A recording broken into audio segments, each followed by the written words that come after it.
सांगोड आसा, प्लीज तुम्ही भुरग्यांक आणि तशेंच जाणट्यांक आणि तुमच्या सगळ्यांच्या जिवाक सांबाळात, कारण आता सांगोडाच्यान 2-3 जाण मातशे उदकान पडिल्ले आसा आनी प्लीज आपल्या जिवाक खंय त्रास जावपाक जायना, काळजी घेयात आणि लक्ष दियात.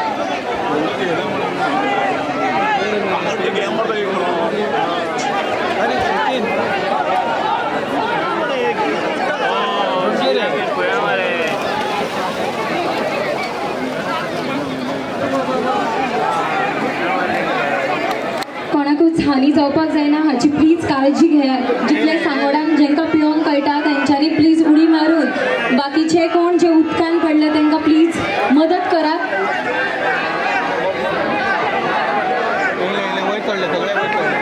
आणि प्लीज जेंकां पिवंक कळटा तेंच्यांनी प्लीज एकदा उडी मारून पळयात की कोण जर भितर उरला जाल्यार, कारण